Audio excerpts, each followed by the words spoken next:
Ok. Bueno, muy buenas tardes. Es una alegría retomar los ya tradicionales conversatorios de la Red Mujeres para la Justicia. Y en este mes de septiembre de 2022 tenemos como invitada muy especial de lujo a la doctora Norma Aparicio, que es socia nuestra, querida socia. Y bueno, primero les cuento las pautas. Idealmente, y para mantener la tradición de todas las actividades anteriores, la persona invitada va a poder explayarse, contarnos el tema del día, lo va desarrollando, eso puede insumir 20, 25 minutos, la dejamos que redondee. Después, cuando va terminando, vamos a tener un rato para poder hacerle comentarios y preguntas, ¿no? Y hacer un intercambio lindo, como se suele dar. Y seguidamente unas palabras finales de cierre, de resumen de la actividad. Y como pauta también pedirles que se silencien, salvo que después pongamos mano para los comentarios finales, para que no nos interfiera ningún ruido ambiente, ningún problema. Bueno, comenzamos. Bienvenida, muy bienvenida, Norma, querida. Es una alegría tenerte. La vamos a presentar en lo profesional y en lo humano, que es siempre el estilo que tratamos de impregnarle a estas actividades. La doctora Norma Aparicio actualmente es auxiliar del defensor en la Defensoría de Niñez, Adolescencia y Capacidad Restringida de la primera nominación del Ministerio Pupilar y de la Defensa de la provincia de Tucumán. En sus antecedentes profesionales tenemos que Norma es abogada por la Universidad Nacional de Tucumán, es especialista en Derecho de Familia, egresada de la Universidad Nacional de Rosario. Esto, Norma, nos conectamos con toda la fuerza que tenemos ahí en Rosario. Norma también es especialista en Derecho Constitucional y Derechos Humanos y también en Derecho Procesal Civil en la UBA, en la Universidad de Buenos Aires. Ha disertado en un sinnúmero de congresos en cuestiones de materia de violencia contra la mujer, temas de niñez, adolescencia y familia, y ha realizado numerosas publicaciones muy buenas. Quiero acá destacar, yo estaba leyendo, no sé si se visualiza el libro de Norma, que es justamente el de la temática que vamos a abordar hoy sobre el abuso sexual infantil. Ha realizado otra cantidad enorme de publicaciones, y ya desde el lado, digamos, de los antecedentes más extensos, podemos contar que Norma trabaja hace 30 años en el Poder Judicial de Tucumán, ha recorrido con orgullo todo el escalafón, quiere decir que ha hecho una carrera completa a través de todos los cargos. Se desempeñó en varias oficinas, entre ellas estuvo trabajando en la OBD de la provincia de Tucumán, donde fue parte desde su creación. También trabajó en la Fiscalía de Instrucción y en el Juzgado de Instrucción. Desde el aspecto más humano, bueno, según me dice y todos me ratifican, la conocemos como Norma, es una persona cálida, sensata, sencilla, me siento representada en Norma en todos los valores y virtudes que tiene. Está totalmente comprometida y dedicada plenamente a su trabajo y a las temáticas que hacen a su trabajo, como es la niñez, adolescencia y personas con capacidades diferentes. Está casada y tiene 2 hijas, niñas, mujeres, así que también es parte de la lucha por dejarles un mundo más equitativo y justo. Y destaco que Norma canta y toma clases de canto, o sea que me parece una actividad muy edificante, muy positiva, y además le gustan las reuniones en familia, las comidas con amigos. Así que tenemos una persona judicial destacada, humanamente, bueno, una persona de familia, querible, entrañable, y que nos va a hablar de una temática sumamente sensible, como es el abuso sexual a las infancias, en donde, por lo que leía, lo tenés tremendamente analizado, cartografiado y detallado, y es una temática realmente seria y en donde siempre los poderes judiciales y ministerios públicos se ha tratado de ser parte de la solución, de superar todas las rémoras y obstáculos que nos separan de la debida diligencia agravada que queremos lograr, y en donde hay un camino de trabajar hacia una excelencia que signifique una protección a niñas, niños y niñes. Así que, Norma, querida, te dejamos en uso de la palabra y con enorme interés y atención, con una cuestión tan movilizante, te vamos a pasar a escuchar con mucha atención. Bueno, buenas tardes, soy nueva en la red. Le doy las gracias a la doctora Claudia por haberme brindado este espacio. Lamentablemente la referente de Tucumán, la doctora Carolina Caro, no nos ha podido acompañar por cuestiones laborales, pero bueno, la verdad que muy contenta por ser parte de esta red y generosamente leo los grupos y veo cómo se comparten las ideas, la convicción y el compromiso que hay. Así que bueno, le voy a pasar a contar cómo ha surgido el tema de este proyecto, este objetivo concretado de poder plasmar lo que significa el abuso sexual en la infancia y desde qué lugar lo he abordado. Esto ha comenzado en el año 2019, así como ha dicho la doctora Claudia, yo trabajo hace muchísimo tiempo en el Poder Judicial y específicamente ahora en el Ministerio Popular y de la Defensa. En los últimos 10, 13 años que trabajo ahí, amo mi trabajo, amo. Y en el 2019 venía escuchando mucho el tema de las entrevistas en la declaración testimonial o cámara de Gesell que se realizan, donde escuchamos los relatos, tal vez la peor prueba de la que uno tiene que poner, no tan solo ponerle escucha, sino también uno le pone el cuerpo al trabajo, porque en realidad eso es ponerle el cuerpo a este tipo de problemática. Entonces vino la pandemia y he dicho, bueno, ya está, es hora de concretar este objetivo, de concretarlo. Y ha sido todo un desafío porque nunca he escrito un libro, sí tengo muchas publicaciones, como ha dicho la doctora Claudia, pero nunca he escrito un libro. Y también que la pandemia ha sido difícil para todos y había que sacar adelante también el trabajo diario, las violencias han crecido, las demandas eran demasiadas y se trabajaba full time como todas las que estamos acá, que seguramente no les estoy contando nada nuevo porque en realidad todas le hemos pasado al tema de la pandemia.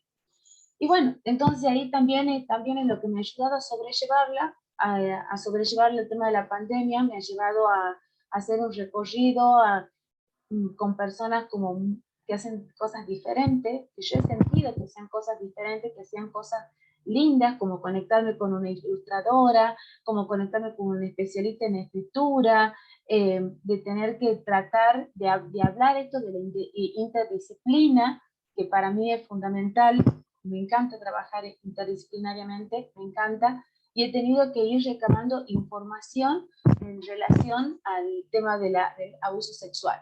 Para eso he consultado con Mariela Garbich, que es psicóloga, es la directora de Cámara Gesell en el Poder Judicial de Tucumán, que le voy a compartir en relación a las veces que le he consultado sobre esta temática, y como también con Fátima Porté, que es licenciada en Trabajo Social, que trabaja en la Oficina de Violencia Doméstica. Ambas personas son profesionales de un compromiso enorme, enorme, porque realmente trabajar como las que trabajan acá en la Oficina de Violencia Doméstica saben que también es un trabajo en el cual se pone mucho de uno, y lo que sí voy a compartir ahora son con respecto a las consultas que yo le hacía cuando esto se iba gestando aún recién en su inicio.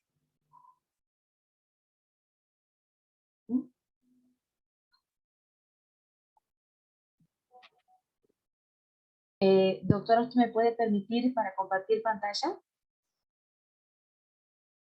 Ahí no le escucho. Sí, estoy viendo dónde, a ver, más. Permitir, te voy a poner de como anfitriona. Bueno, muchas gracias, doctora.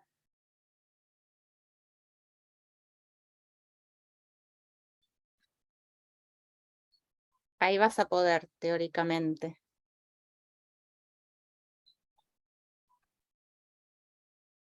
Hola, buenas tardes.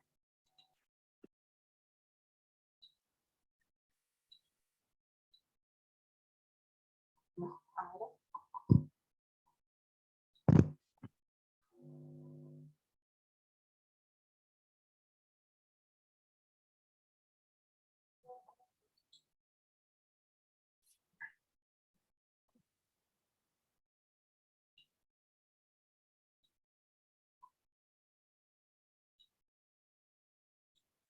Hola, buenas tardes. Muchas gracias. Gracias a la doctora Norma Aparicio por esta invitación y a todos ustedes por dejarme ser parte de la presentación de este libro, que me parece un aporte muy importante a una temática realmente muy desafiante, muy árida, muy difícil de abordar y que requiere de un compromiso y de una vocación para poder sostener la tarea, que claramente la doctora Aparicio es un gran ejemplo de eso.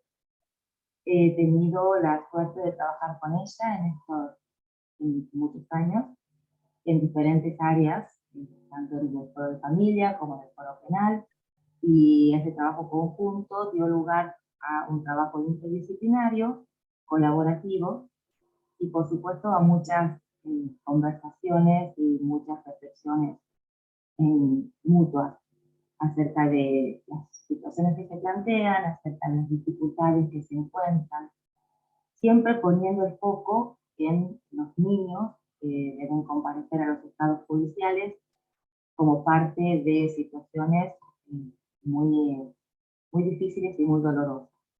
Creo que el nuevo paradigma de protección de los niños considerados como sujetos de derechos bajo la normativa actual, que pone el acento justamente en el interés superior de los niños, es un avance muy significativo, pero que claramente para que implique realmente un avance se tiene que encarnar en cambios a nivel de las prácticas.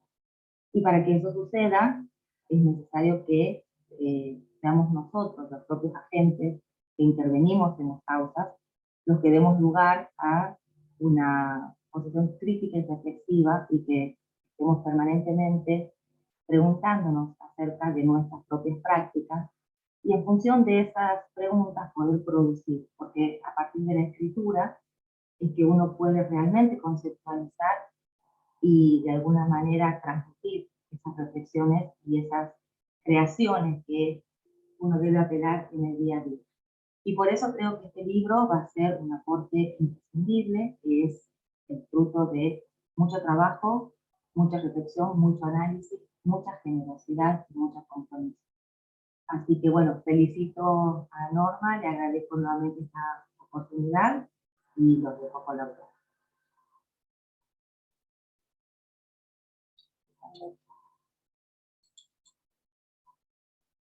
Soy Fátima Forte, licenciada en Trabajo Social, magíster en Violencia de Género y docente responsable de la Cátedra Práctica del Trabajo Social Familiar de la carrera de Trabajo Social de la Universidad Nacional de Tucumán.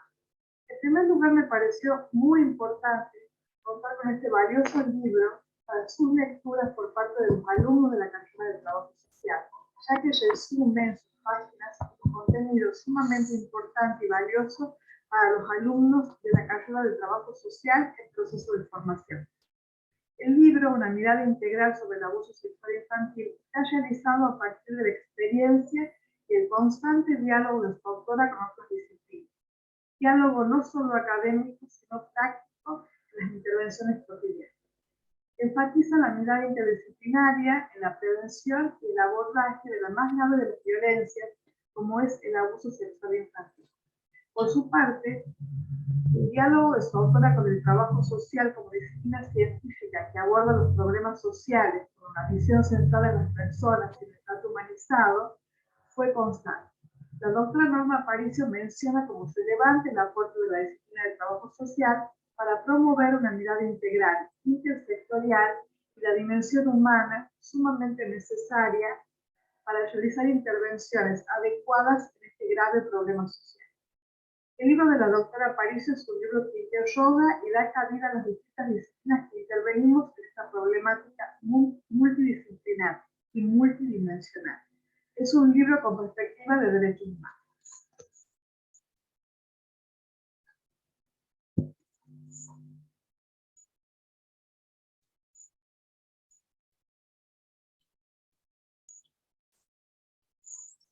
Aunque no.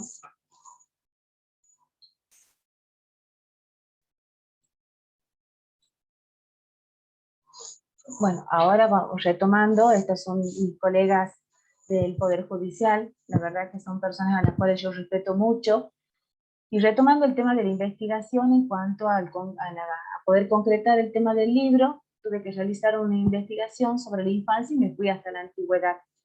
Comencé con la antigua Grecia, con Roma, teniendo en cuenta recién en el cristianismo ha comenzado a aparecer el concepto de niño como ser puro e inocente, alejado del conocimiento y de la comprensión de lo que eran los placeres carnales. Y esto lo remarco porque las ideas de la época eran que los niños eran los que provocaban a los adultos.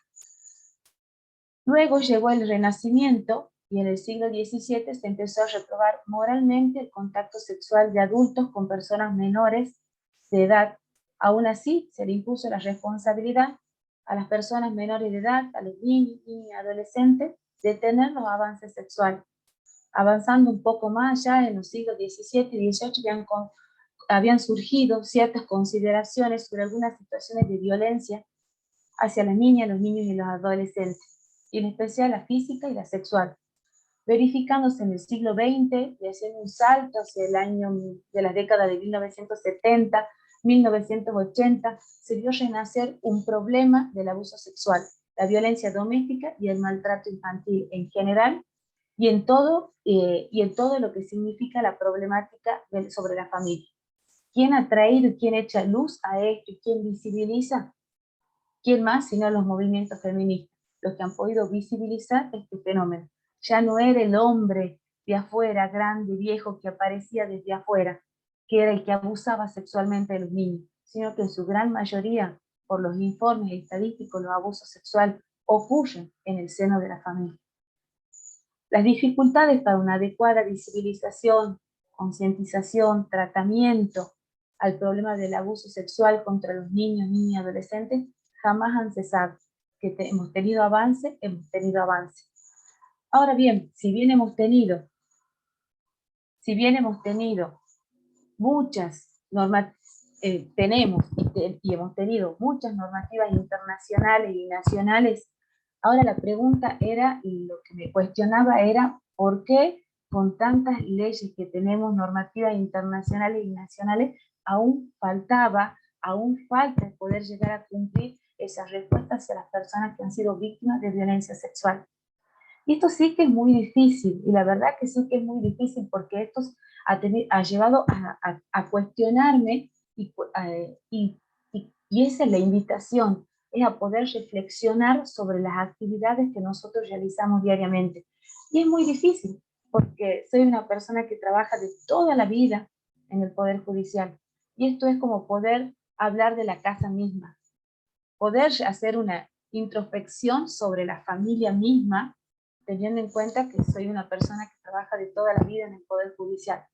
Pero también eso me ha permitido hacer un crecimiento importante, poder ampliar la cabeza y poder posicionarme desde qué lugar yo quería hacer esta reflexión sobre el abuso sexual contra la infancia y en dónde estaban las fallas a pesar de tantas leyes que no les voy a enseñar, no voy a ser yo quien le va a enseñar las leyes a mis colegas, seguramente todos las conocemos, porque es así.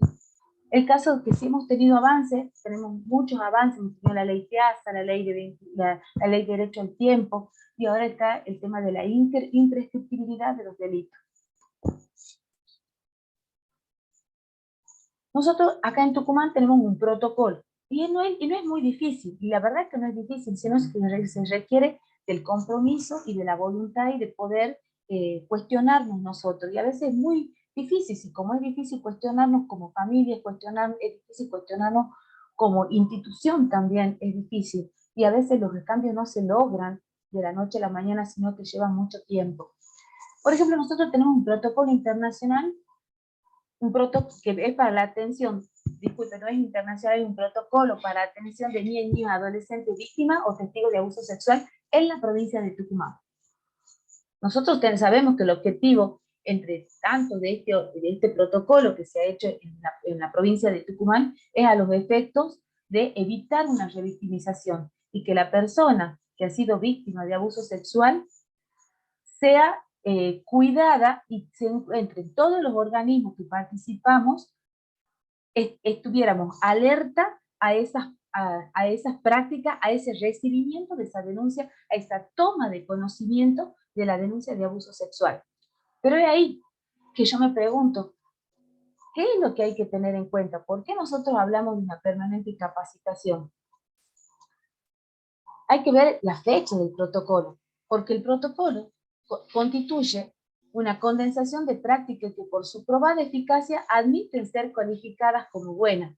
Pero también nosotros tenemos que ver de que el protocolo ha sido realizado en una época, en un tiempo determinado, con unas cuestiones, con unos contextos sociales, por unas causas que tal vez hoy, que ha pasado el tiempo, ya no es el mismo. Ya las situaciones han cambiado, la sociedad es otra. Entonces, podemos reformar esas prácticas, podemos mejorarlas, podemos cambiarlas. Entonces, ahí es donde yo digo, donde nosotros sí tenemos que revisar el protocolo. Por otro lado, damos por supuesto que la persona que en ese momento trabajó, participó, los organismos interinstitucionales, intersectoriales, todo cambia. Se fueron a otros lugares, vinieron otras personas, fueron trasladados y por si acaso, o se jubilaron, y por si acaso las personas nuevas que vienen lo damos por sentado que supuestamente lo deberían saber. Entonces, ahí es donde yo digo de que nosotros tenemos una responsabilidad enorme al momento de tomar un conocimiento de una situación de abuso sexual, porque nosotros tenemos que revisar este protocolo, porque nosotros trabajamos diariamente. Ese es el objetivo, es una reflexión desde las prácticas diarias. Leyes no nos faltan, ni las internacionales, ni las nacionales tampoco. La clave es el protocolo, y también todos los que nosotros trabajamos, todos los actores, la policía, si la medicina legal, medicina de sanidad, no ha tomado la toma de muestra en ese momento, si no ha registrado las lesiones, esas van a desaparecer, esos elementos que son de gran importancia para el momento de iniciar la investigación, como también los profesionales del área de la salud mental, al realizar algunas preguntas impropias que podrían implantar palabras o declaraciones que pueden perjudicar la investigación. Lo que quiero decir, en conclusión, para esta parte, es que se requiere de la concientización obligatoria, aportando nuevas experiencias, reflexionando sobre las prácticas, para permitir aunar criterios y valorar la necesidad de modificar los protocolos. Con la vasta experiencia que tengo, no puedo yo pensar, siendo una operadora del derecho, de que no puedo ya aprender porque ya todo lo conozco, porque no todo lo conozco. Yo participo de charlas, asisto a charlas, o me capacito, y a veces hay algo en eso de que cuando uno tiene Norma, tanto... querida, perdóname, Sí, perdona, nos quedó afuera, ya que tenés la administración, disculpa, el doctor Lucas, si le podés dar ingreso, perdona que te sí, interrumpa, sí, sí, sí, sí, le sí. tenemos que dar admisión Ahí, al ¿se puede? socio. Ahora Ahí, te, ahí está, muy ahora bien, te muchas dejo. gracias. Bueno, muchas Ahí gracias. quedó. Perdón, seguí No, tranquilo. por favor, no, por favor. Bueno, entonces, ¿por qué yo digo que la responsabilidad, que uno tiene que seguir con la capacitación? Los casos no son iguales, las situaciones no son iguales. Y muchas veces una palabra, cuando hablamos tantas veces del tan renombrado interés superior, juro que a partir que, teniendo en cuenta mi experiencia, siempre hay algo que uno aprende, siempre hay algo que uno va a hacer reflexionar, porque casualmente como tengo tantos años en el Poder Judicial, yo no tengo que dar por sentado que todos los casos son iguales, o tampoco tengo que naturalizar, porque nosotros estamos trabajando con las personas que más lo necesitan, y tenemos una responsabilidad. ¿Y cuál es el rol que nosotros cumplimos en este proceso judicial, que tenemos a una niña, un adolescente que han sido víctimas, partiendo de la base, porque ese es el foco central? Estamos hablando de un sujeto de derechos, más no un objeto de prueba. El foco central es ese, es el niño que acude a la justicia. Y acude a la justicia, ¿por qué? Porque algo terrible en su vida le ha pasado, como es un abuso. Al ser una temática compleja, los operadores del derecho, solo nosotros no podemos. Necesitamos de las ciencias auxiliares, y es por eso que he recurrido a mis compañeras de trabajo, en las cuales ellas me puedan aclarar y echarme luz a esta problemática. ¿Y por qué nosotros necesitamos? Porque la responsabilidad es de todos. Cuando la judicatura dicta una sentencia, la dicta de todos los elementos que tiene, de los elementos de la medicina, del médico que ha revisado a esa persona, el psicólogo también, de la defensoría, de lo que ha realizado la defensoría en su dictamen, de los operadores. Y ahí, digamos, y esto también a veces nos confronta, teniendo en cuenta, esto también nos confronta a nosotros mismos, porque, a ver, hablar de abuso sexual no es algo fácil, y a veces no lo queremos escuchar. Entonces, también he tenido que investigar en cuanto al tema de la familia. Como todos sabemos, la familia es una institución histórica y que tiene un profundo arraigo a lo largo de las distintas etapas, donde se considera que la familia es el lugar donde uno va a crecer, va a desarrollar sus potencialidades, va a desarrollar sus habilidades necesarias para lograr su autonomía. Y a veces se pondera la familia por encima de todo. Sin embargo, Cecilia Grossman nos dice que la familia es un agente socializador básico, y que en muchos casos, básico, que al mismo tiempo y en muchos casos constituyen escuela de violencia. Y eso recién lo podemos ir aceptando en la sociedad diversa que nosotros tenemos, y en el poder judicial que nosotros tenemos. Muchas veces las instituciones nos van enmarcando, y es ahí donde nosotros tenemos que estar como esponjas a las nuevas situaciones que se presentan, y aprender que muchas veces no todos tenemos la familia en la cual es un lugar donde nosotros podemos desarrollar lo mejor, no nuestro mejor potencial, sino que muchas veces la familia es el lugar donde los niños aprenden la misma violencia. Nuestra sociedad patriarcal ha sido una cuna de muchas creencias y afirmaciones en lo que respecta a ser mujer en relación a la sexualidad, y esto ha influenciado los modos de ver la violencia sexual contra las niñas y de enfrentarla. Los prejuicios han obstaculizado las acciones en este tema, y en muchos casos han provocado la impunidad. Para eso he traído a lo largo del libro, van a encontrar mucha jurisprudencia, varias sentencias que me han resultado muy importantes, y esto no es con ánimo de juzgar ni de criticar, sino es siempre de reflexionar. ¿Por qué nos cabe la responsabilidad? Nos cabe la responsabilidad. Yo hago mi dictamen como defensora, hace un informe el licenciado en trabajo social, como el licenciado en psicología, como la psiquiatría y como la medicina. Pero a veces, y también le corresponde a la judicatura cuando hace su sentencia, negar que estamos atravesados y hasta a veces condicionados por los propios prejuicios. Muchas veces tenemos sentencias en las que voy a mencionar a una que no es de hace mucho tiempo, sino que es del año 2020, en la que se hizo lugar al pedido de la defensa del acusado, que consistía en tomarle una declaración testimonial a la víctima mediante cámara GESEL, y que dicha entrevista sea dirigida por el agente fiscal. Estamos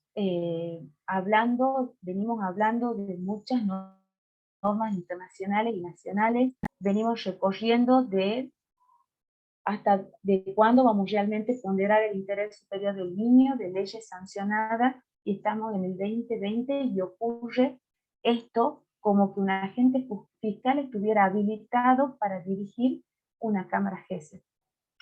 Pero ¿qué es lo bueno de esto? Porque eso es importante ver las cosas positivas también. Había una defensora de menores en la cual interpuso el recurso que corresponde. En eso es lo que tenemos que estar avispados. En eso es lo que tenemos que estar avispados. Por eso digo que esta reflexión que yo hago no es una crítica, sino que es de construcción y de reflexión, que me permita también a mí reflexionar. Yo trabajo diariamente con esta problemática. Y también hay otra sentencia en la que hago una sentencia en la cual se ha dictado, un juez penal ha dispuesto a absolver porque ha considerado una valoración parcial, aislada, de los diversos elementos de prueba, se le ha cuestionado a la niña, actualmente se la cuestiona a la niña, es una sentencia del año 2016, y yo este año he participado también de un debate oral en el cual se le cuestiona a la persona víctima que nunca bajó el rendimiento escolar en ningún momento. Por lo tanto, se pone en duda que ella haya sido víctima de abuso sexual y que el testimonio, por lo tanto, no puede ser creíble. Y que el discurso era de ser desorganizado, desestructurado, sin estructuración lógica y carente de detalles. Cada persona es un mundo, cada caso es un mundo. No sé, no todos somos lo mismo, y a veces es como que hay que contar con mucha empatía con mucha empatía con la problemática para poder entender cuándo un discurso no es desorganizado, no es lo que la víctima quiere decir, sino es lo que puede decir y de la manera que puede. De manera que los que intervenimos en este proceso nos tenemos que alejar de una mirada sesgada, que es aquel que mantiene a priori determinadas creencias acerca de si han ocurrido o no ciertos sucesos, porque también muchas veces los profesionales pueden moldear la entrevista de tal manera que la declaración se acorde a sus creencias. Y muchas veces la formación teórica, la ideología e incluso las convicciones religiosas del entrevistador sesga la entrevista. Muchas veces la exactitud del testimonio ha resultado condicionado por prejuicio sobre la edad de la víctima, porque lo considera un testigo impreciso, porque debido a su edad tiene una mirada limitada, o también se escuchan cuestionamientos en relación a los detalles, o si la adolescente era su primera relación sexual, o si ya había tenido relaciones sexuales antes. Ante eso cambia la mirada. Si la ropa íntima que llevaba la adolescente no habría dado lugar a tal o cual cosa. Esas son las cosas que se escuchan actualmente, y en las cuales todos, por eso repito, tenemos que estar como muy avispados y con la atención muy puesta en el proceso que nosotros acompañamos. Y por eso voy a volver a la empatía, en la cual las personas que no tenemos un compromiso y que no tenemos empáticas con las personas que han sido víctimas de violencia sexual, es cuando nos tenemos que preguntar qué hacemos en el lugar que estamos trabajando. Y ahí yo sí la voy a nombrar a la doctora Marisa Herrera, porque me acuerdo en una capacitación que he participado que ella ha dicho: el día que yo no lo sienta el niño, el día que ya no siento que me llegue, me tengo que preguntar qué estoy haciendo acá, y es cuando yo me tengo que ir. Eso me ha servido a mí como norte. Y también voy a decir lo que dice mi querido amigo Jorge Garaventa, que es una de las personas que he tenido el honor que me haga el prólogo, en la cual dice que la trampa de nuestra psiquis, que para no angustiarnos prefiere no ver lo que está ocurriendo delante de los ojos. Negamos la denuncia, pero persiste pero las personas menores de edad continúan somatizando, y por eso deriva en baterías medicamentosas y nace la patologización y medicalización de la infancia. Entonces, digamos, no quiero dejar de lado de mencionar, teniendo en cuenta el tiempo con el que cuento, mi amado fuero de familia, también mi amado fuero de familia, en la cual es como muy difícil, vuelvo a repetir, muchas leyes nacionales e internacionales, pero la comunicación entre un fuero penal, un fuero civil y un fuero de familia no puede estar separada. La comunicación tiene que ser, la comunicación tiene que ser permanente y sí, tengo el orgullo de decir que en mi defensoría se trabaja y se conecta porque nosotros somos el nexo entre civil y familia.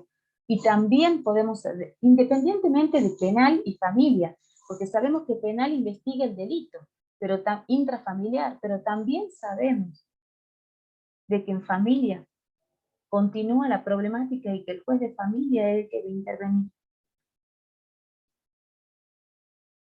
Porque un sobreseimiento no significa de que un niño se pueda revincular nuevamente con su hijo o con su hija. No significa que no haya ocurrido el abuso.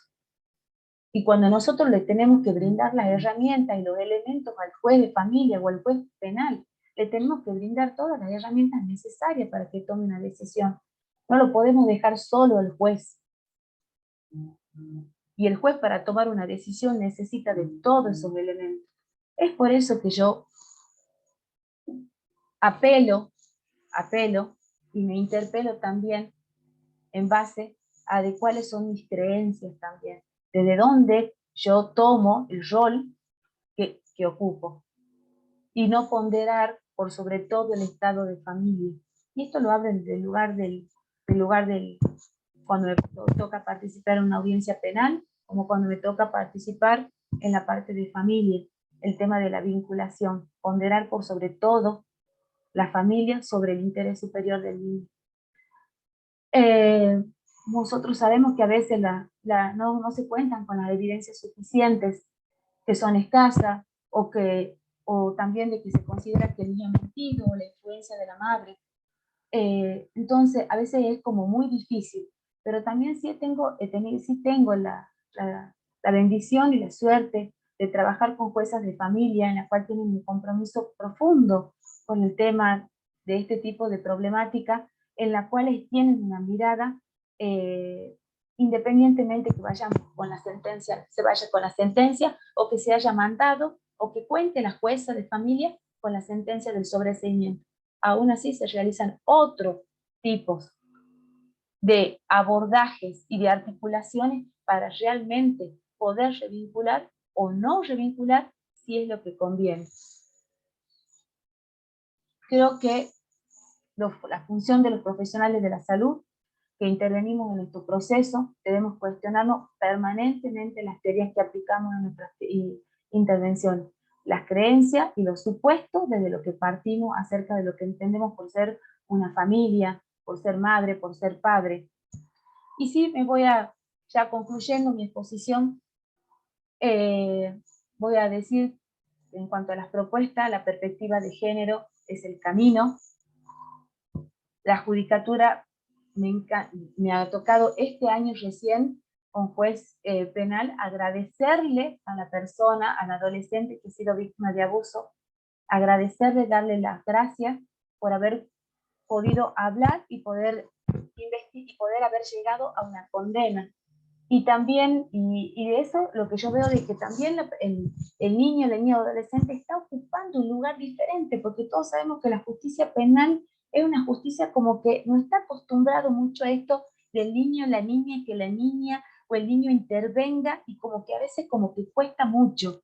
Pero con el sistema adversarial eso sí que se está deconstruyendo. Entonces sí es un avance como importante. También he participado en una audiencia donde la niña quería participar y solamente lo quería hacer con un perrito, y la jueza le permitió que asistiera con su perrito para poder asistir a la audiencia. Considero que es necesario contar con registro, permitir cuantificar los delitos, en cuanto a variabilidad de sexo, edad, la estadística es clave, un seguimiento periódico al número de acusaciones, a los desistimientos y los sobreseimientos, y en cuanto a los criterios también, porque así de esa manera nosotros vamos a poder mejorar y brindar una respuesta. Incorporar la reclamación de la responsabilidad civil por el delito penal, que se lo pudiera hacer en forma conjunta. Nosotros trabajamos con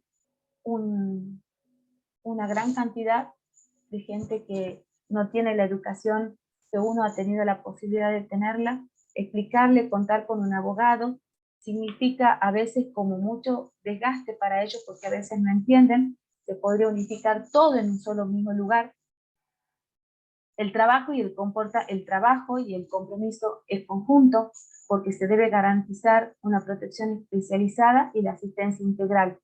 Algo muy importante en la que se tiene que contribuir es en la inversión en estructuras propias de investigación forense para evitar la impunidad y poder brindarles a las personas que más lo necesitan una respuesta, porque puede ser que no tenga la autonomía progresiva ni tampoco tenga aún el momento de preguntarse, pero estoy segura que en algún momento esa persona se va a preguntar qué me ha pasado a mí y qué han hecho por mí, quién me ha defendido a mí.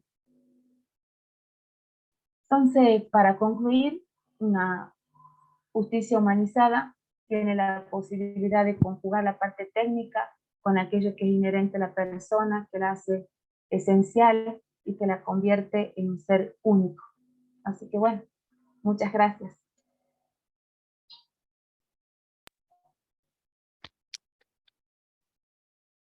Bravo, bravo Norma, querida, la verdad que nos dejás pensando. Y mira, me voy a permitir iniciar acá, todas te aplauden porque la verdad que ha sido sumamente interesante lo que planteaste, nos dejás con muchas reflexiones. Por un lado, en una de tus filminas me detuve en algo que decís en un punto cuarto, que puede haber profesionales que alberguen privadamente inhibiciones, o sea, como un bloqueo cultural, mental, para poder abordar esto cumpliendo la Convención de los Derechos de los Niños y Niñas. O sea, ahí el sistema tendría que generar mecanismos para que la propia persona también se sincere y diga, yo no puedo colaborar a una mejor justicia con este sesgo que tengo, o me dicen dónde lo cambio, o me desplazo a colaborar en otro sector y que venga otra persona que no tenga ese sesgo. Por otro lado, me quedo con estos matices en donde vos decís que el fuero de familia sigue trabajando aunque haya un sobreseimiento. Muchas veces yo, que en el fuero mío somos colaterales o que trabajamos en correlación con una causa penal, siempre marcamos que no haya delito no significa que no haya un ilícito. Hay muchos actos contrarios a derecho que no tipifican como delito penal, pero que siguen siendo antijurídicos y que alguien tiene que trabajar una respuesta, restaurar a la víctima, etc. Y lo tercero, me detengo la importancia que le das a la responsabilidad civil, porque ellos siempre saben que mi caballito de batalla es que haya una oportuna, equitativa y justa reparación económica a las víctimas de todos estos tipos de delitos, y para que eso llegue, yo veo cómo llega la víctima a pedir. Transitó un proceso penal que la anuló, la aniquiló, la dejó agotada emocional y físicamente. Entonces, hay que hacer que los procesos y que el trato que damos en los poderes judiciales y ministerios públicos sea adecuado para que no drene más a la víctima de su fuerza y que llegue, no sé si empoderada, pero que llegue fortalecida, restaurada para decir, bueno, me queda un resto y voy a reclamar los daños y perjuicios porque esto es solo el inicio. Yo creo que si no, alguna solución habría que dar para que no llegue siempre tan agotada que dice, ya no quiero saber más nada con el sistema y no pido los daños porque quiero ir a mi casa y encerrarme y recomponer el duelo por el trauma. Pero la verdad que te aplaudo de pie y bueno, si quieren abrimos el listado de quienes quieren hacerle un comentario a la querida Norma o pregunta, o acá Marcela Peronja levanta la mano. Marcela, ¿Cómo te va? Te escuchamos, estás muteada.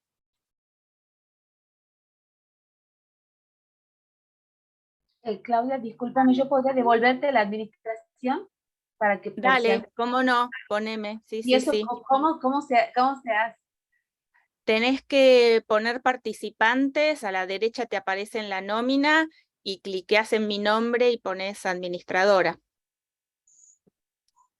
Perdón, ahí me decís de que...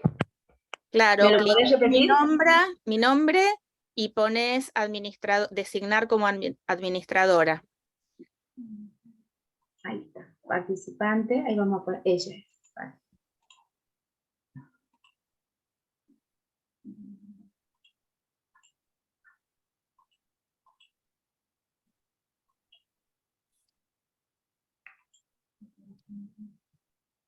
La buscamos.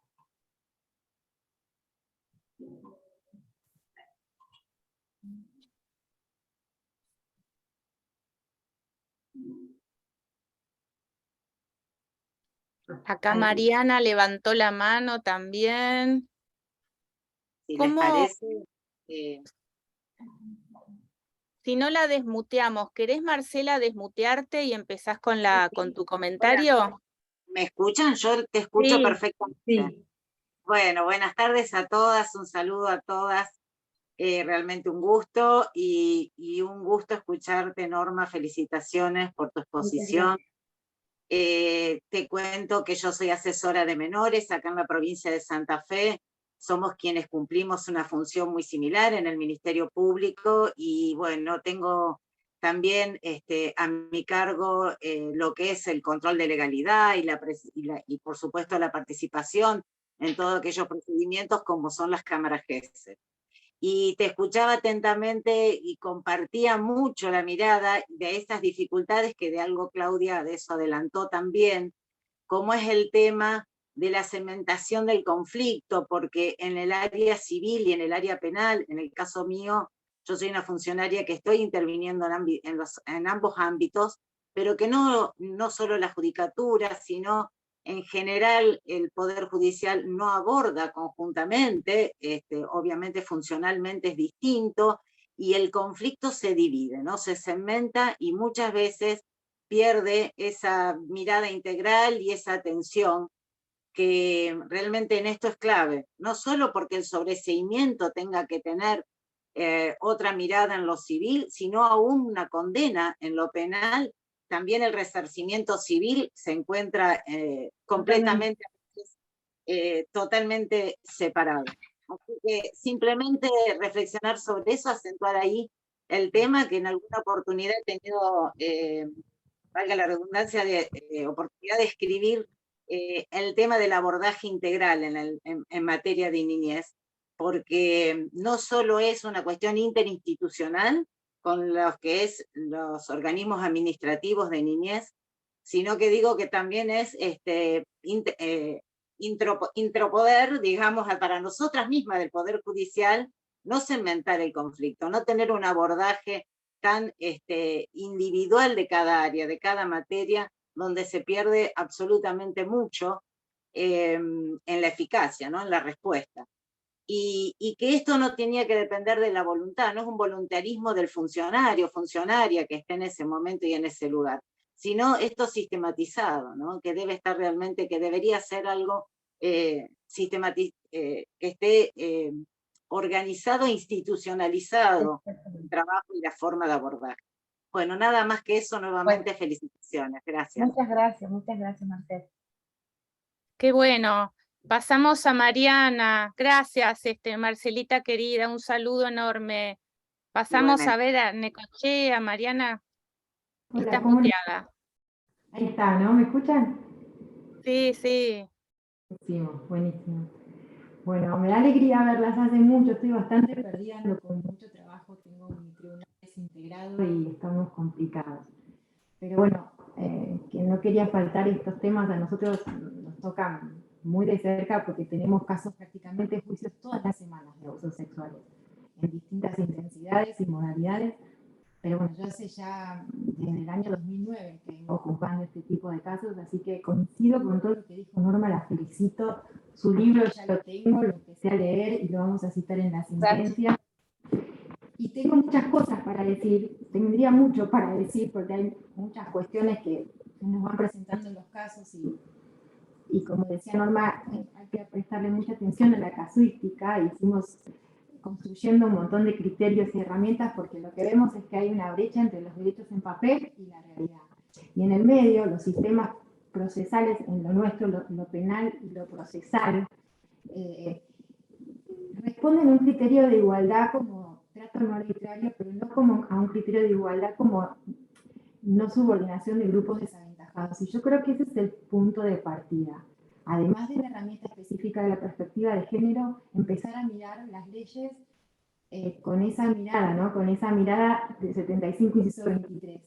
Y a partir de ahí podemos encontrar un montón de respuestas y de propuestas de reparaciones con vocación transformadora que también pueden contribuir a ir desandando esto. Y yo, el último caso que tuve, que fue en el mes de agosto, fue un caso que todavía no había tenido, intrafamiliar, porque como dice Norma, la regla o la mayor cantidad de casos, si bien el prejuicio que sostiene la cultura de la violación dice que para que haya violación tiene que ser un extraño, el victimario, la regla nos demuestra que la mayoría, pero la gran mayoría de casos está dentro del seno familiar.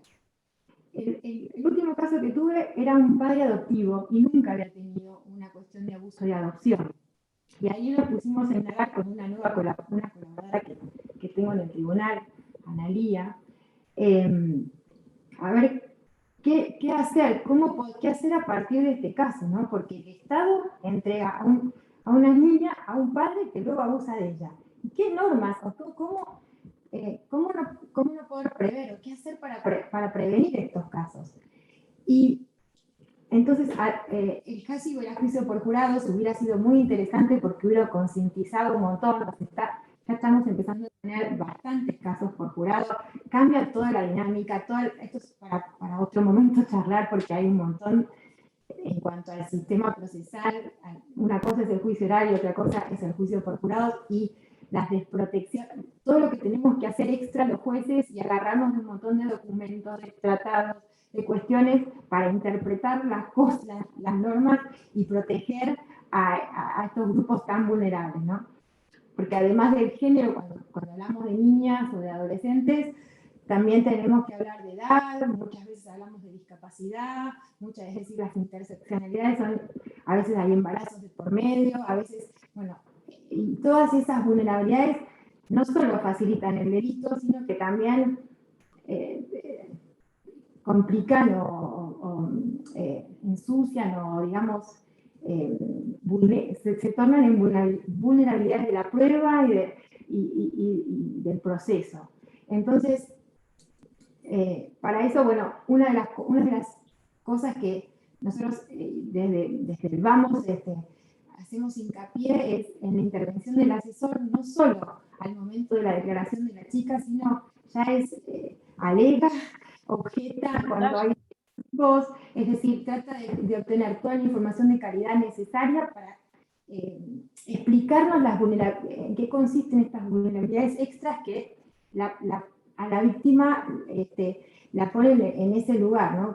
Por ejemplo, en casos de discapacidad, ¿por qué no se pueden expresar? Bueno, la figura de la asesora es fundamental. Entonces, nosotros en los juicios, y por ahí hay tribunales donde hubo un caso que el año pasado, un juicio por jurado, donde ni siquiera pudo asistirla, pudo estar presente y después terminó anulado el juicio, pero quiero decir, es importantísima su presencia en estos juicios, pero activa, preguntando es decir, si hace falta extraer de esos testimonios o de esos peritos expertos información de calidad que nos muestren el tipo de vulnerabilidad y cómo afecta a la prueba, ellos son los más indicados, ¿no? Al menos eso es lo que nos demuestra. Pero corriendo esto, porque me voy a muchos temas, lo que quisiera, y también por ahí a la red poder preguntarles o decirles que sería interesante, no sé si la red tiene algún observatorio de prácticas, de sentencias, porque ahora, bueno, en este caso, por ejemplo, de abuso sexual y adopción, lo que advertimos es que había un anteproyecto de código procesal de familia civil y comercial que había estado siendo analizado a instancia del Ministerio de Justicia de la Provincia de Buenos Aires el año pasado, habían convocado a distintos estamentos, ahora ya pasó la legislatura, y introducen un artículo 548 del proyecto, creo que es, donde ya se empieza, donde ponen una especie de seguimiento post sentencia. Lo que advertimos es que no hay, a raíz de este caso quedó clarísimo que no hay examen o evaluaciones previas libres de estereotipos, es decir, las evaluaciones previas en materia de adopción tal vez debieran protocolizarse, debieran agudizar los sentidos para detectar a quién les estamos dando esos chicos. Es como que me decían ahí de la directora, la que está al frente del registro de guardas, Claudio Portillo, que también es comprometida, ella me decía que parece como que está el prejuicio de que si quieren adoptar ya son buenas personas, y vemos que no siempre pasa eso. En este caso era una chica que fue adoptada junto a sus dos hermanitos en Bahía Blanca a los 7 años, y los abusos que ella los empieza a develar informalmente, porque el padre quería tener un hijo con él, el vínculo no se había creado, el vínculo filial en definitiva. Y tampoco hubo un seguimiento de la adopción. Y esta chica a los 7 años fue adoptada, pero los abusos ella los devela a partir de los 16 años. Y este anteproyecto de código que está ahora siendo en la legislatura para tratarse, introduce algo que puede servir pero no alcanza, digamos, por eso les mandamos la sentencia y le estamos dando intervención a la Comisión de Género. Por eso digo, si la red tiene interés en estas cuestiones, yo estoy poniendo un ítem en los pronunciamientos, cuando además de la condena, de tratamiento para violentos en estos casos, además de eso, dentro de estas reparaciones con vocación transformadora, siguiendo a la Corte Interamericana desde Campo Algodonero en el 2009, es hacer propuestas para ir revirtiendo esto. Es decir, si detectamos lo que en este caso no funcionó, como estamos hablando de un problema de desigualdad estructural, porque esto pasa y no va a ser cualquiera que pase por esa evaluación, si esas evaluaciones son así, le puede pasar a un sinnúmero de niñas. Entonces, lo que yo estoy empezando a hacer en distintas temáticas de género o de grupos donde puedo utilizar el 75 inciso 23 es estas propuestas, y bueno, y vemos a dónde podemos mandar la sentencia, mostrar el problema, porque nosotros tenemos 5 días para esta sentencia y tenemos una tras otra. No tenemos, lamentablemente, yo quiero tener una tesis, no tengo tiempo para profundizar. Entonces, lo que a mí, esta ayuda o esta interconexión con la red, con los que tengan interés en saber lo que nos está pasando a diario y dónde tenemos que revertir prácticas y trabajar, bueno, sí, sería buenísimo incluirlas dentro de las sentencias para, si les interesa tratar estos temas, también ser parte de la solución al problema más grande, ¿no? Y bueno, y termino la idea de esto del seguimiento post sentencia. En el proyecto hablan de 1 año. Pero ¿qué pasa? Esta chica había sido adoptada a los 7 años. No saben la cantidad de estereotipos que advertimos en las declaraciones de toda la familia, porque un tema que decía Norma, que es importante, es verdad, hay poca prueba directa, pero ya estamos trabajando en un montón de herramientas, de instrumentos, a partir de los casos, y van a ver en esas sentencias, y después les voy a mandar, la Corte nos la publicó, no hay poca prueba corroborante de esos dichos, hay mucha vez si se quiere buscar, y nosotros lo que hacemos hincapié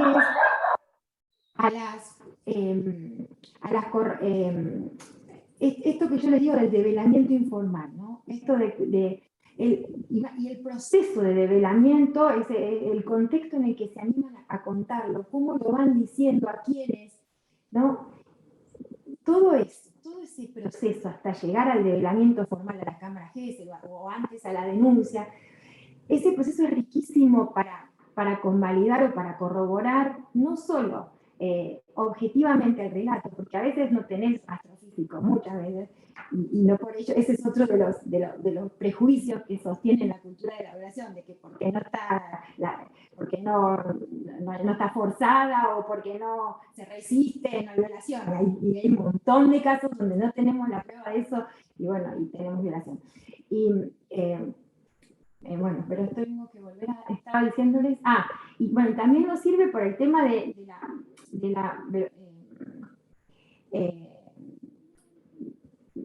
ahora me perdí, demuestra todo ese proceso de develamiento, también demuestra que no es que lo hacen porque a propósito, por un odio, por alguna cuestión de enemistad, o porque quieren, esto nos demuestra la genuinidad de lo que están diciendo, ¿no? Cómo eso va saliendo y cómo esa ruta crítica también que tienen hasta llegar a ser escuchadas.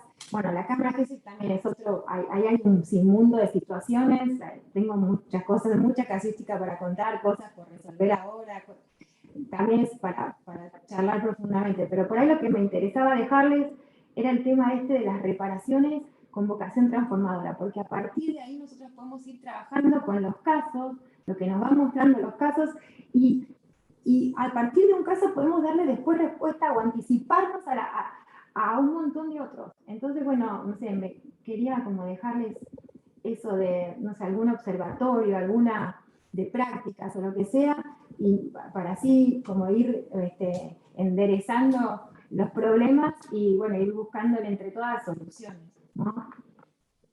No sé qué les parece. Gracias, Mariana. Vos sabés que es sumamente valioso. La verdad que tu aporte, como siempre, es una alegría escucharte y muy, muy nutritivo, como se dice.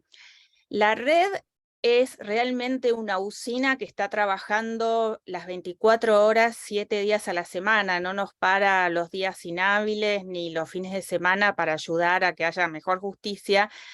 Y el hecho de la creación de un chat, uno de los motivos de comunicación permanente es estar alerta de los fallos que van siendo dictados, tanto los positivos como para inspirar y citar, como los que generan preocupación que desafortunadamente sigue habiendo, y que en una primera etapa lo hacíamos con las socias nuestras, de decir, bueno, dicté tal fallo o me enteré de tal fallo, para potenciar la posibilidad de tener una caja de resonancia interna.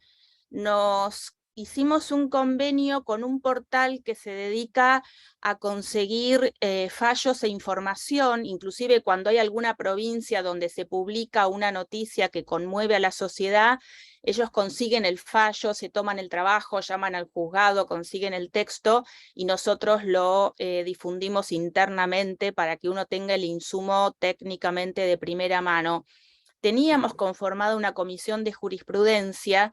Hacer el seguimiento de eso, bueno, como es con voluntariado, depende de la disponibilidad temporal. Yo no puedo designar 10 empleados, lo podemos discutir en la comisión directiva, pero hay un trabajo y de hecho es lo que hacemos todos los días,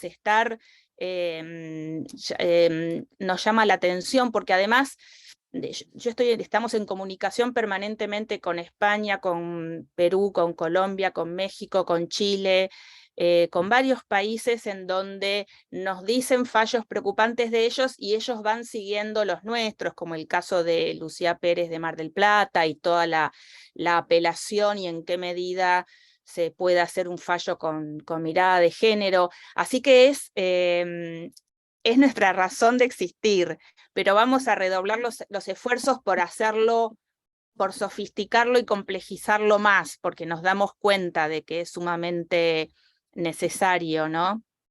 Es que acá la tenemos a la doctora Chapero, que levantó la manito. Bueno, hola, feliz día a todos los que nos acompañan y que estamos acá en este camino. En este camino, hola Marian, hola la disertante, Norma, muchas gracias. Y sí, es disparador de mucho estos espacios.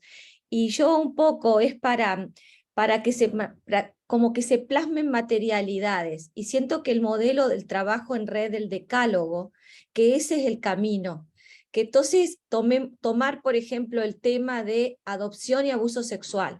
Entonces, qué buenas prácticas. Yo estoy en el Fuero Civil y Comercial, acá la veo a Andrea, a Moira, las que están en familia. Entonces, qué buenas prácticas, qué tenemos con la experiencia de lo penal, que es lo ven ex post facto, en qué prevenciones y trabajar específicamente. Entonces, con impactos específicos. Otro tema podría ser cámara Gesell. Entonces nos dedicamos a temas específicos y plasmarlo en materialidades para tener impacto y ir a presentarlo en los poderes judiciales.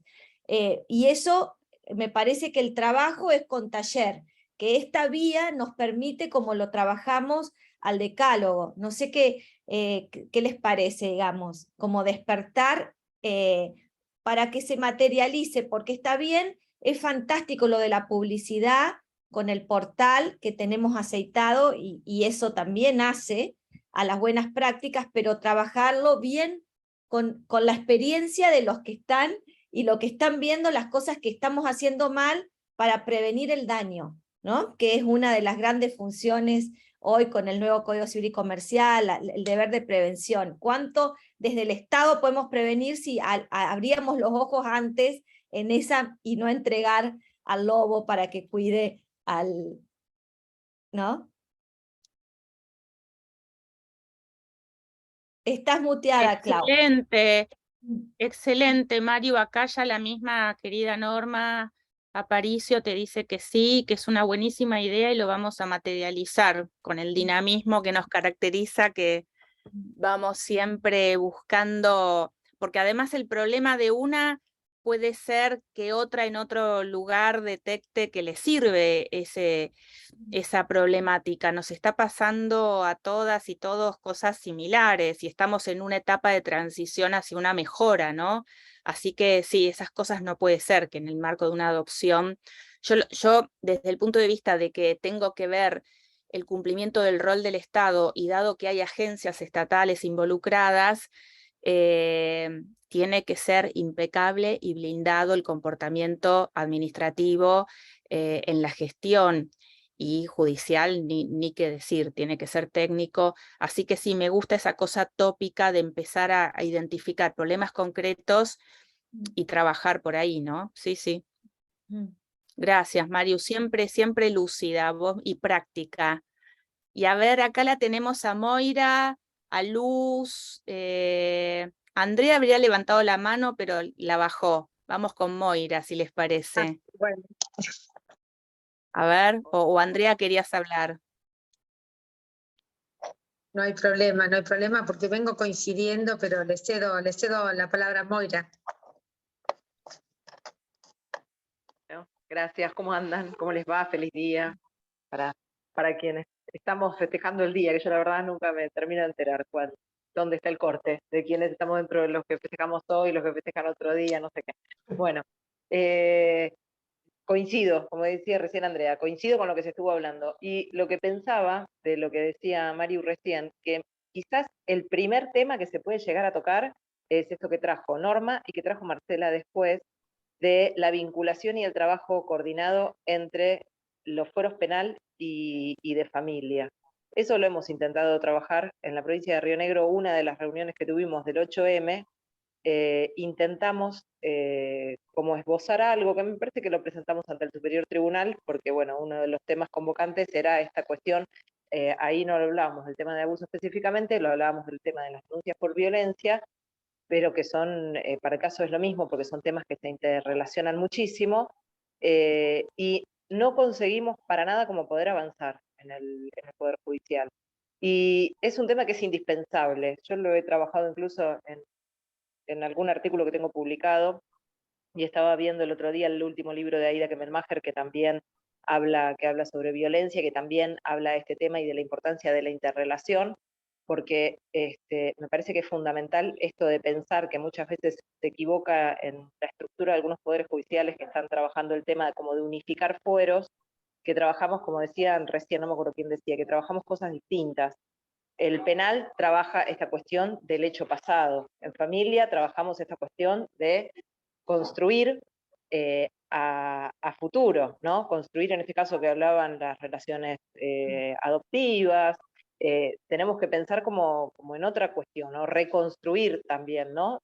Para que no vuelvan a ocurrir hechos que ya ocurrieron en el pasado. La mirada, el abordaje es totalmente distinto, la forma de encarar las cosas, quienes trabajamos en familia y quienes trabajan en penal, es distinto. Desde familia no tenemos una mirada sancionatoria, porque si tuviéramos una mirada sancionatoria nos quedaríamos nada más que en el pasado, entonces no cumpliríamos nuestra función, y esto son muchas cosas, muchas veces cosas que no se entienden. A mí me preocupa, por ejemplo, en esto de las estructuras del Poder Judicial, que piensan que la solución es unificar en un juez único o jueza única las cuestiones de familia con las cuestiones penales, cuando me parece que es como muy difícil que una persona se divida en dos, porque además hay otra cuestión que tiene que ver con lo jurídico, no solamente con la forma de pensar, que es que muchas veces en familia adelantamos, opinamos ciertas cosas y tomamos ciertas medidas que desde el punto de vista penal,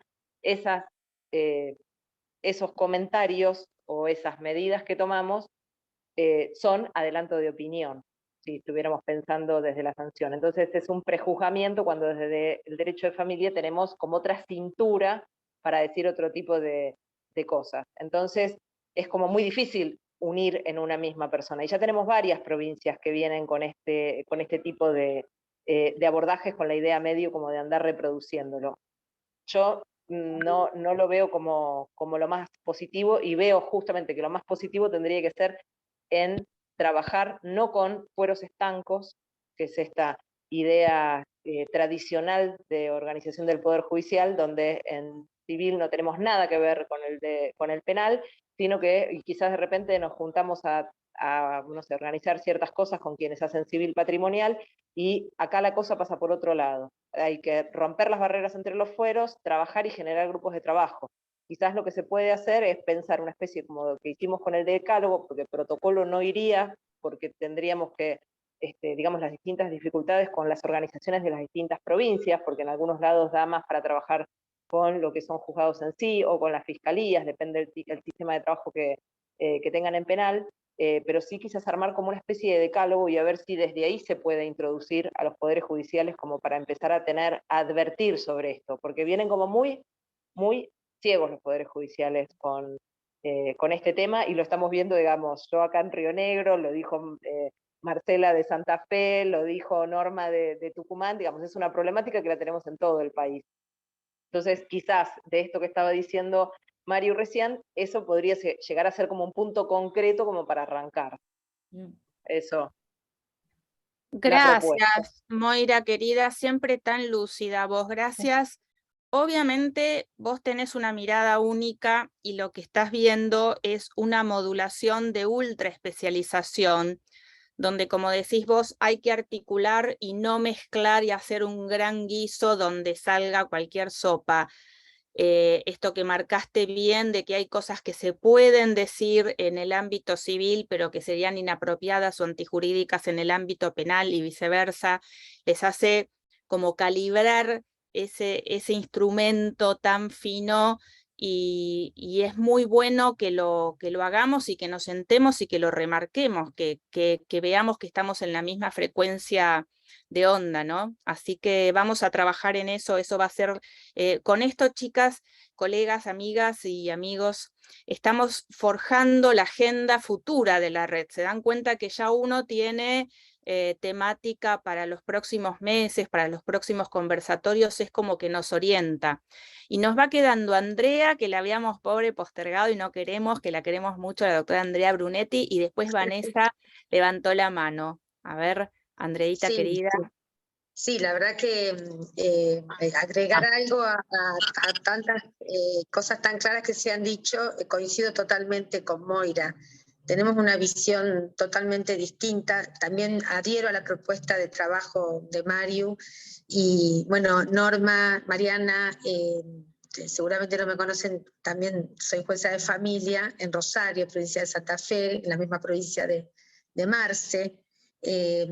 No me amparo en la falta de recursos, pero bueno, aprovecho cada ámbito que puedo ser escuchada para reclamarlo. Nosotros no tenemos la posibilidad de trabajar dignamente con apoyo multidisciplinario, y es una ciudad muy importante, la de Rosario, y alberga una cantidad impresionante de casos, y la verdad que en materia de abuso, de estos casos que se trabajan penal, familia, tenemos muchísimo, y nuestra provincia de Santa Fe tiene un sistema acusatorio penal, que bueno, no estoy autorizada a hablar de penal, pero les cuento que por el tipo de proceso que allí se lleva a cabo, se están utilizando muchas figuras que trae el Código Procesal Penal, que yo entiendo que se vulnera muchísimo los derechos de niñas, niños y adolescentes. Se hacen acuerdos de reparaciones económicas que para peor muchas veces son inferiores a alguna cuota alimentaria, se cierran acuerdos en materia de abuso para poner fin al juicio, o trámites abreviados que también se basan en esos acuerdos. Me parece que se está trabajando mal en abuso. Yo había pedido en el grupo por favor la comparecencia hoy de nuestras colegas, nuestras socias, amigas, fiscales, fiscalas, porque realmente necesitamos articular el trabajo. Soy una convencida de que cada una lo trabaja de diferente manera, son diferentes, no voy a repetir lo que dijeron ya, pero es así.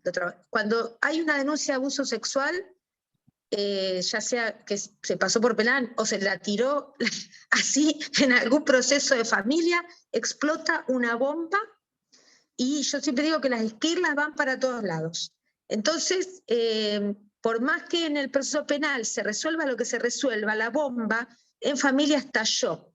Y a esta altura de que se terminó de resolver determinadas cuestiones en el proceso penal, ya sea que se desestime la denuncia o se llegue a un sobreseimiento, como decía Norma, en la cabeza de las niñas y los niños realmente ese abuso está con otro, a lo mejor con otro nombre, pero está.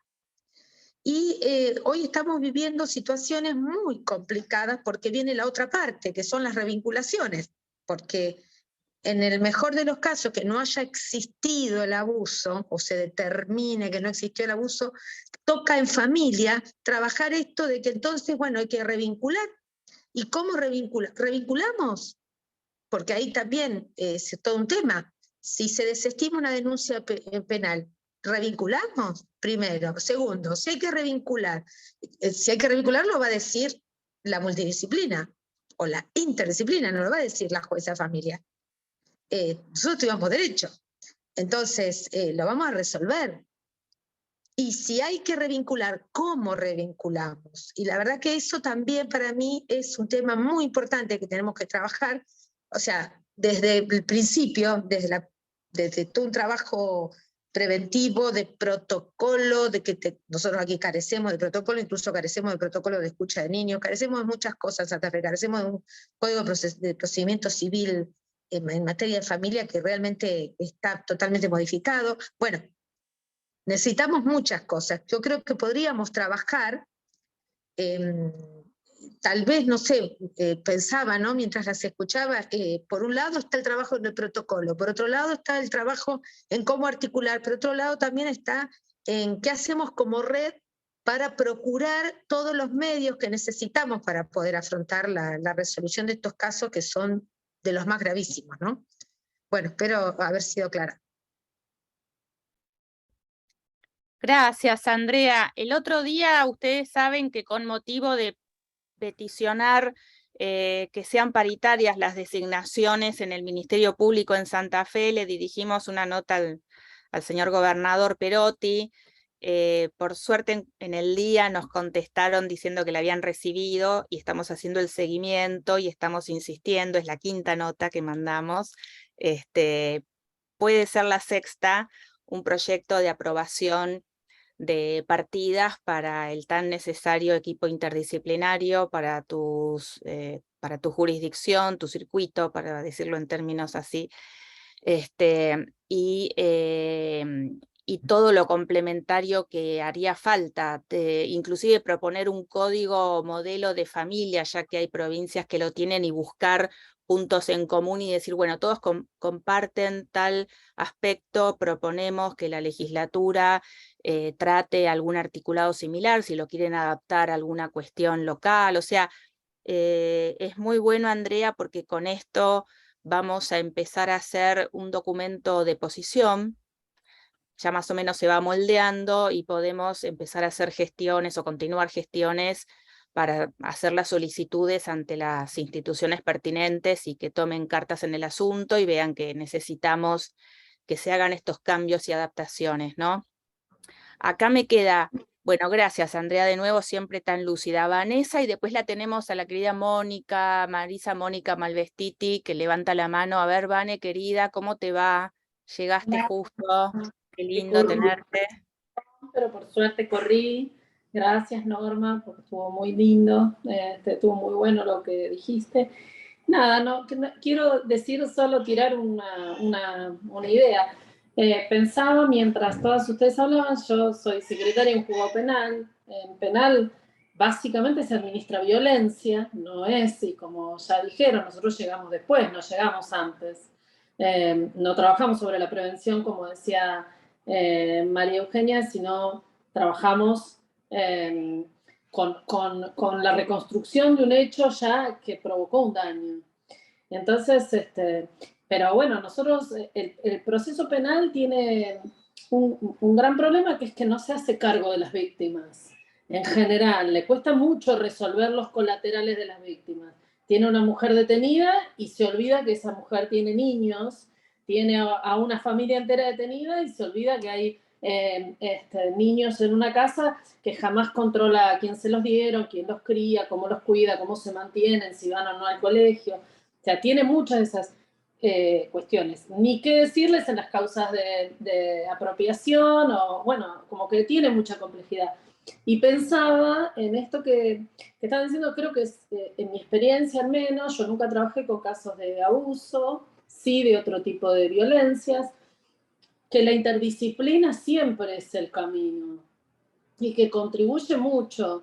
Y me parece que acá estaría bueno escuchar o pensaba mientras las escuchaba, en algo de una experiencia que está llevando como modelo Jimena Monsalve, que es justicia restaurativa, porque ella en esos modelos de justicia restaurativa son una mesa interdisciplinaria con el juez, y pensaba cómo en casos complejos se podría trabajar en una interdisciplina y con los jueces de todas, involucrados de todas las partes, que es un proceso que yo supongo que no lo puedes hacer en todos, pero para casos complejos, que los mismos jueces puedan intercambiar su punto de vista, que los profesionales que trabajan asesorándolos pudieran trabajar. Pensaba que por ahí se podría pensar en que hay algo que está funcionando, que es la justicia restaurativa, que a lo mejor es un modelo que también se puede pensar para esto,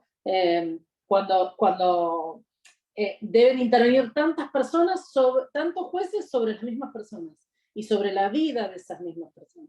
Nada, qué sé yo, quería decir eso y agradecerle a Norma la exposición. Gracias, Vanessa, querida. Obviamente, me parece que el sistema tiene una inercia que es un arrastre de tiempos previos a los pactos, y con los pactos se tendría que haber hecho un recambio y una reconfiguración fenomenal, y no fue tan así, pero vamos a seguir impulsando en ese sentido. Acá la leo a Marcelita Peronja, que dice: adhiero, y en Santa Fe Ministerio Público de la Acusación y la Defensa Penal tienen protocolos propios. Y también pensaba en Jimena Monsalve. Sí, vamos a seguir articulando con Jimena, porque es muy positivo y útil esta función terapéutica o sanadora, como dice la doctora María Eugenia Chapero. Vamos a pasar a Marisa Malvestiti. ¿Cómo va San Cristóbal? ¿Cómo se portan en San Cristóbal? A todos y a todas, adhiero, bueno, una vez más a las felicitaciones para Norma, Aparicio, y a todas las propuestas que anteceden. Hablo de lo que iba a hablar último, ¿no? En San Cristóbal tratamos de desarrollar un proyecto con la Defensoría del Pueblo para derivar a círculos de paz, que es una de las herramientas de la justicia restaurativa. Ustedes saben que yo hace varios años que vengo trabajando en estas cuestiones, De hecho, en los 3 congresos latinoamericanos las propuestas que llevé fueron aprobadas por unanimidad, pero bueno, lamentablemente la Defensoría del Pueblo de Santa Fe está en un momento de recambio de autoridades, y quedó ahí como un pendiente, pero que estamos siempre trabajando y tratando de llegar a ese convenio para que desde el juzgado de familia, yo soy jueza de familia en la ciudad de San Cristóbal, podamos derivar casos donde ya advertimos que judicialmente no hay mucho más que hacer para este abordaje a través de facilitadores, inclusive en uno, bueno, poder uno participar en el círculo, pero no ser la facilitadora o el facilitador, así que sí, es una salida más que importante y necesaria para recomponer los vínculos y los lazos de familia. Por otro lado, volviendo al tema primigenio de por qué a veces las adopciones no prosperan, o lo que es más grave, el tema de abuso sexual, una vez que niños, niñas y adolescentes han sido ya o entregados en una guarda preadoptiva o en adopción, no nos olvidemos que jueces y juezas de familia trabajamos con los legajos que nos envía el RUAGA. Y como a mí siempre me gusta pensar que tenemos que empezar por casa a mirar, recientemente tuvimos un tema donde en diciembre del año pasado, a través de una exhaustivo, supuestamente, evaluación que hace el RUAGA, 2 hermanitas que están en este momento institucionalizadas en la ciudad de Rafaela fueron entregadas a... Se empezó la vinculación, mejor dicho, con una pareja de Esperanza, que es una ciudad que está aquí en la zona. Niñas que habían pasado, como sabemos todos, cuando interviene el SENAF, por situaciones terribles. La hermana mayor, que ya hoy es mayor de edad, había sido violada, abusada, accedida carnalmente por su padre, bueno, toda una historia terrible, en fin. Y cuando me traen, no se consiguen postulantes, entonces decide trabajar el RUAGA, que en esto lo hacen solos, por supuesto con su equipo y sus procedimientos evaluatorios, en una pareja, en un matrimonio, que los entrevisto, me acuerdo como si fuera hoy, el 1 de diciembre, y yo ya advertí en esa entrevista que había algunas cosas que no ensamblaban en la pareja, por lo tanto pedí que la revinculación se me informara semanalmente cómo iba este tema. Llega el receso de enero y en febrero, en los primeros días hábiles, nos encontramos con un pedido urgente del equipo del RUAGA y también de la Secretaría de Niñez, donde, bueno, las niñas durmieron 2 veces con este matrimonio. Todavía estoy esperando que me digan por qué no quisieron ir más, y dio marcha atrás toda esa vinculación que en diciembre parecía que iba a estar fantástica. ¿Y esto en qué deriva? La pareja se separa y el señor sigue insistiendo, inclusive yendo a la puerta del hogar en la ciudad de Rafaela, de querer ver a las niñas, y posteos en sus redes sociales de un tinte realmente muy llamativo, ¿no? Bueno, por supuesto nos piden una medida de prohibición. Fíjense, empezamos con algo que parecía idílico, formar una familia, revincular, y terminamos dictando una orden de prohibición de acercamiento sin plazo de este señor respecto de las niñas, ni siquiera acercarse, por supuesto, al hogar donde están, porque ya era un acoso, tuvo que bajar todas sus publicaciones de redes sociales, que además soy stalker especializada, porque busco desde mi celular a ver qué hay, como la mayoría tienen publicaciones a las que uno puede acceder, si realmente bajaron la publicación y demás. Entonces, ¿a qué iba esto? Que es muy difícil, por lo menos hoy aquí en Santa Fe, cuando se hacen las evaluaciones, o sea, a mí me gustaría saber qué protocolos tiene, por ejemplo, el RUAGA para evaluar a las parejas. Me va a decir que por supuesto que intervienen psicólogos, trabajadores sociales, se hacen unos informes que en teoría deberían funcionar bien, pero no es el único caso que he conocido donde hay algo que no se vio, porque si se tuvo que forzar tanto, con tantas entrevistas, hasta que finalmente accede ahora, como siempre digo, ¿no? Mirando para atrás, era evidente que esta mujer, por ejemplo, en la pareja tenía una postura infantil, porque ella pensaba que iba a haber novelas con las chicas y que se iban a pintar las uñas, un señor súper protector. Entonces, hay algo que creo yo, y así lo vamos a proponer, que debería trabajarse por lo menos esta última etapa de evaluación, cuando nos remiten los legajos a los juzgados de familia, para que evaluemos en conjunto con el juzgado de familia, porque si ya se envía todo, esto es lo que hay 5, hay 3, hay 2, y es como que nosotros desde el juzgado de familia mucho más no podemos hacer. Llegó así, lo evaluaron así. Bueno, repito, yo todavía estoy esperando que me digan qué fue lo que pasó, para que esto viniera para atrás, porque nos permite a nosotros rever prácticas, ajustar, como estamos diciendo siempre, bueno, que tratar de prevenir que no nos vuelva a pasar en otro caso. Estas niñas hoy no quieren ser adoptadas, ya son adolescentes, hace 4 años que están institucionalizadas, de cuando la escuché la primera vez que querían tener una familia, y los dibujos que me dejaron en el juzgado lleno de corazones. Hoy, por ejemplo, han expresado al equipo del hogar que no quieren ser adoptadas. Entonces creo que ahí se estuvo a nada de un abuso sexual, del tenor que ustedes quieran decir, ¿no? Bueno, en este caso no sucedió, pero a mí me deja esa inquietud, ¿no? Que comparto con Norma y con las colegas, de ver cómo mejoramos en lo particular, el proceso de selección que hace el ROAG, y después, bueno, por supuesto, las supervisiones, que por eso, repito, ¿no? Les había pedido informes semanales de cómo iban estos procesos. Bueno, muchas gracias, y me sumo a esta iniciativa de trabajar en red para protocolos o demás que quiera proponer, como decía Mario. Besos a todas. Gracias, Marisa, querida. Realmente también, siempre dando en la tecla. Vos sabés que con motivo del decálogo ya habíamos abierto una comisión que el iconito era un hilito con una bobina, que es la comisión de rebobinado, dicho así, tal vez de un modo más informal, más coloquial, pero tenía que ver que cuando se advierte que algo, que un mecanismo, un dispositivo institucional funcionó inadecuadamente, muchas veces lo único que se hace es activar las sanciones y nunca se revisa hacia atrás qué prácticas, qué protocolos no escritos, que aunque no estén escritos hay algo informal, consuetudinario o lo que se llama la cultura de la organización, de la institución que sea, favorecieron ese mal funcionamiento. Muchas veces yo lo veo en el área de daños y perjuicios, que se dice, bueno,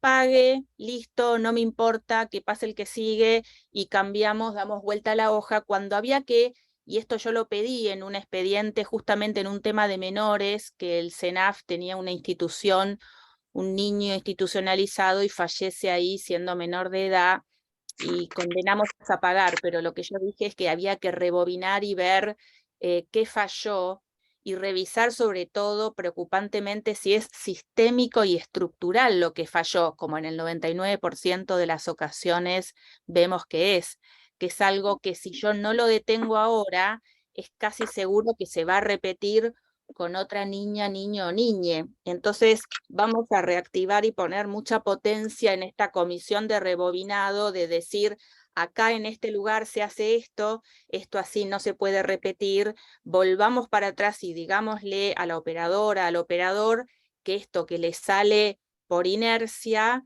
está arrasando los derechos de tal persona vulnerable. Así que realmente muy, muy pertinente, y también nos marca un camino donde tenemos que ponernos no a trabajar, o sea, ya lo veníamos haciendo, pero reforzar, porque nos damos cuenta que es una cuestión sensible, ¿no? Así que, ¿quién más quería hablar antes de que le demos a Norma Aparicio, la querida colega, el uso de los minutitos finales? ¿Alguien más quería comentar, aprovechar a decir algo? Creo que más o menos volcamos ya todas, ¿no?, las inquietudes, que además seguiríamos horas, porque esto es un tema inacabable y trascendental. ¿Querés, Norma, hacer como una especie de broche de oro para esta tarde de todo lo que hemos reflexionado? Sí. Es algo que yo siempre que lo quiero comentar, lo quiero compartir con ustedes. Si bien yo soy abogada, como ya lo hemos dicho, pero había elegido esta carátula, esta portada diferente, no que sea muy estructurada.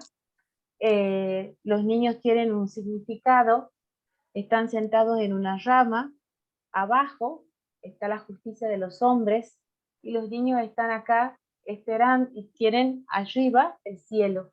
Los chicos esperan, los niños, las niñas y los adolescentes esperan justicia.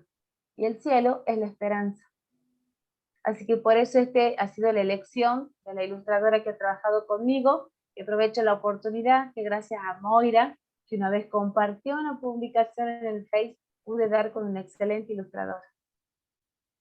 Así que bueno, y por otro lado... Qué lindo, qué motivo, y además entender esto que de otra manera no lo sabríamos, Norma, qué importante. Esperemos que en vida y en la tierra los poderes judiciales y los ministerios públicos podamos arbitrar más antes que tarde algo que no sé si será el cielo, pero que les mejore el resto de sus vidas a esos niñas, niños y niñas, ¿no? Que es la epopeya que todas queremos y todos lograr. Muy valioso. Así que bueno, si les parece, podemos dar por cerrado esta tarde con un gran aplauso para Norma. Muchas gracias a todos, la verdad que muy enriquecedora el conversatorio. Gracias, gracias Claudia, muchas gracias. Y siempre lindo esta oportunidad para encontrarnos y recapitular las ideas en común que tenemos. Así que bueno, un abrazo inmenso y nos seguimos viendo todos los días, a toda hora, como siempre. Bueno, gracias Norma de nuevo. A vos Claudia, muchas gracias a todas las que me han acompañado, muchas gracias. Muchas gracias Norma. Muchas gracias. Chao. Hasta luego. Gracias, estuvo muy bueno. Chao, que estén muy bien. Gracias. Chao, chao.